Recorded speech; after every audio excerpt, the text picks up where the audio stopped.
Bem-vindos a mais um reporte mensal do Novos Capital. Eu sou Vitor Ari, sócio gestor de crédito, e vou falar para vocês sobre o mês de fevereiro. Então, o mês de fevereiro foi marcado por uma expressiva reprecificação dos spreads. Quando a gente olha para todos os índices, né, tanto high grade como low rated, como debêntures incentivadas. E só que esse impacto acabou sendo mais forte nas empresas percebidas como de menor qualidade de crédito, e a gente consegue dividir esse impacto em três fatores, em três drivers ali. Primeiro, alguns eventos idiosincráticos que a gente observou, que acabaram puxando ali todo o índice, impactando. Também um efeito causado pelo fluxo para a indústria, que acabou voltando a ter uma performance negativa, ou seja, de saída de recursos da indústria.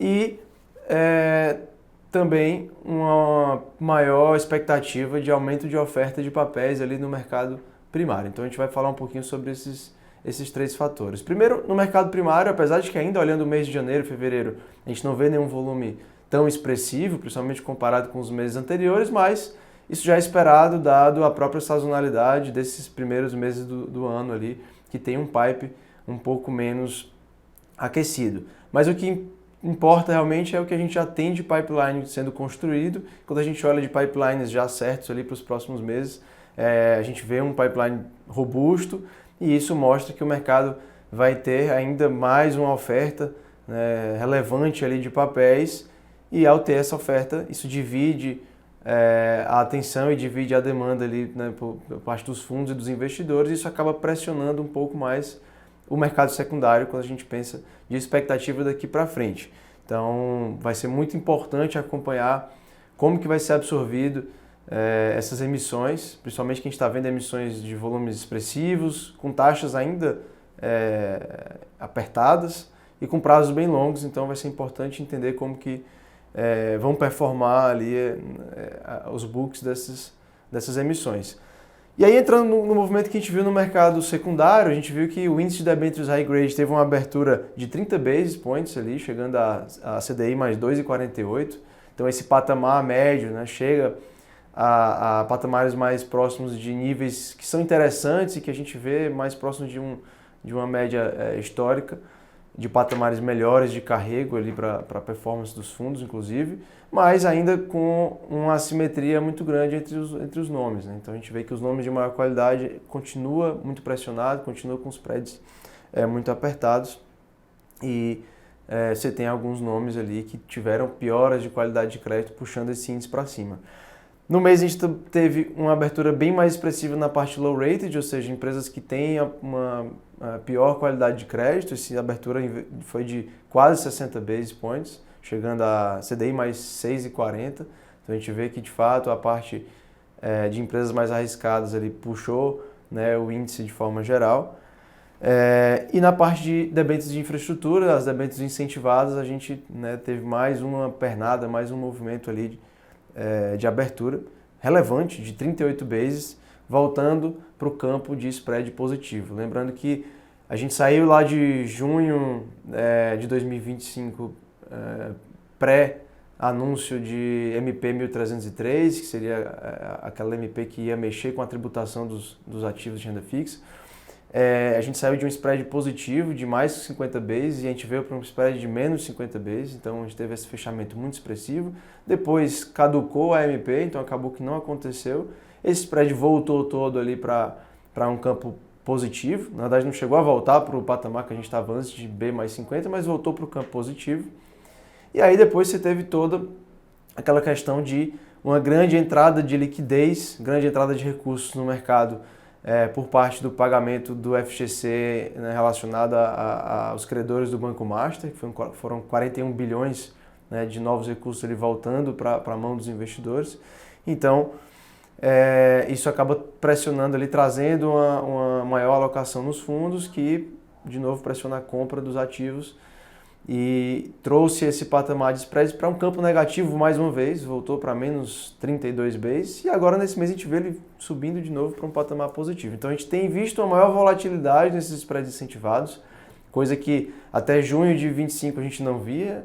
A gente, na verdade, a gente tinha spreads que vinham fechando continuamente, até que começou a ter toda esse movimento de ondas ali que a gente tem observado desde junho até agora, mas isso tem gerado bastante oportunidade também.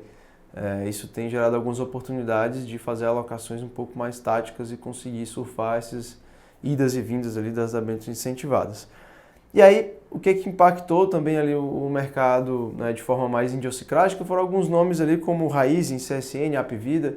Né? A Raizen é um caso que a gente já vem comentando há algum tempo e já vem também sendo amplamente noticiado. Tem se desenrolado ali as propostas de reestruturação da companhia com aporte de capital da Shell, algumas discussões sobre aporte de capital ou não da Cosan.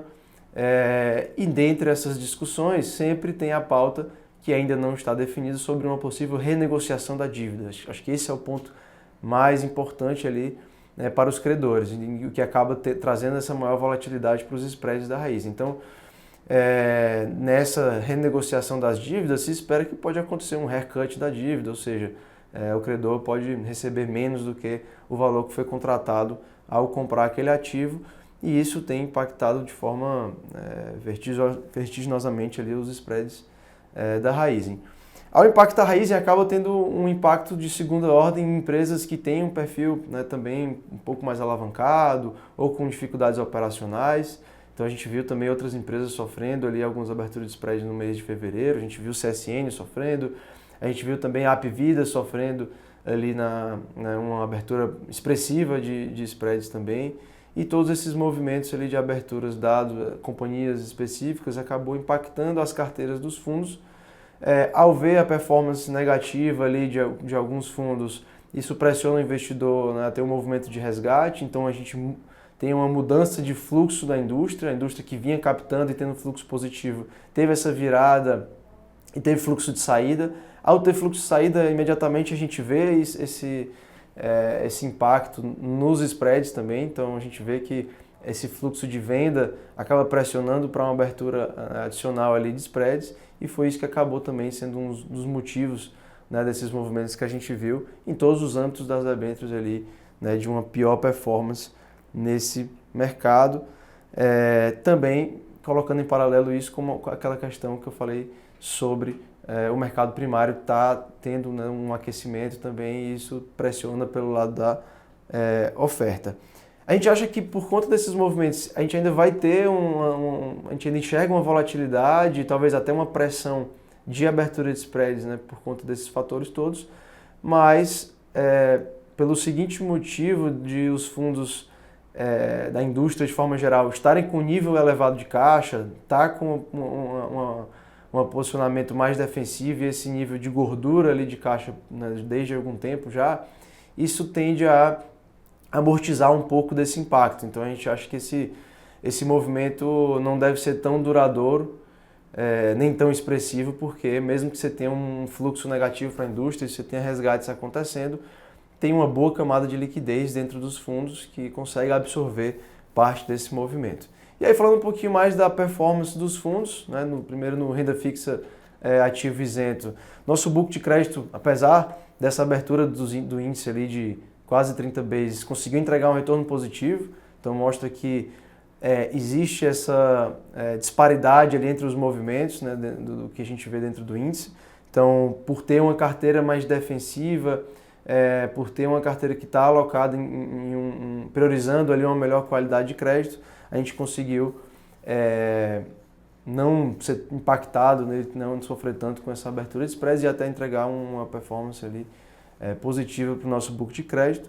E a gente encerrou o mês com um carrego de CDI menos 0,15, né, quando a gente coloca o gross up do imposto, isso dá em torno de CDI mais 2,55, então a gente vê que até em níveis de carrego ainda tem um posicionamento bem positivo ali para o investidor, até comparado com a parte de eventos tradicionais, e com a duration em torno de 2 anos, o que para a parte de infraestrutura, que tem emissões extremamente longas, de 5, 6, 7, 8, 10, 15 anos, até 20 anos, né? Então você tem uma duration, que é a média do portfólio ali de 2 anos, é uma duration bem curta, e a gente tem priorizado essa duration curta para que o nosso portfólio tenha o menor impacto possível em um cenário de correção, em um cenário que os spreads possam voltar a abrir, apesar de que, dado esse momento que a gente chegou de spreads em campo positivo, a gente vê oportunidades de aumentar a nossa alocação na carteira de debêntures.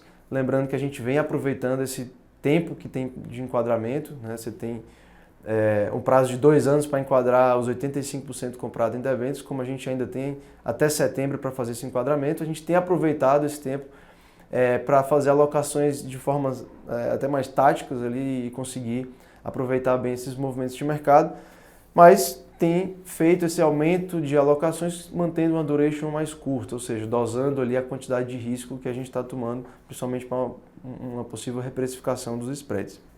E fazendo tudo isso concentrando uma carteira extremamente de extrema qualidade de crédito. Então, nossa carteira está bem concentrada em papéis AAA e AA. A gente não tem alocações que não sejam high grade dentro desse portfólio.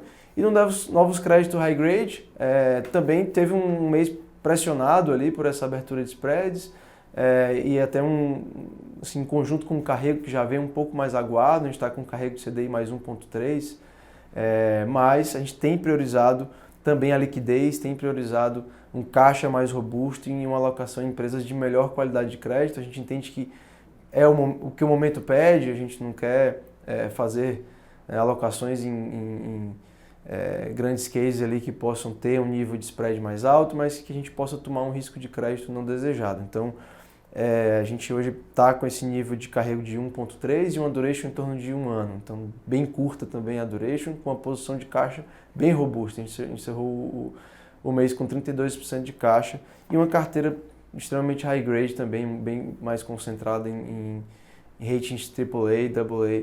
Então, tem priorizado tanto a parte de liquidez como de qualidade de crédito. Então é assim que a gente está posicionado aqui nos fundos de crédito, que tem crédito na casa, e estamos à disposição para qualquer dúvida ou sugestões, vocês podem mandar nos nossos canais. Obrigado e até a próxima.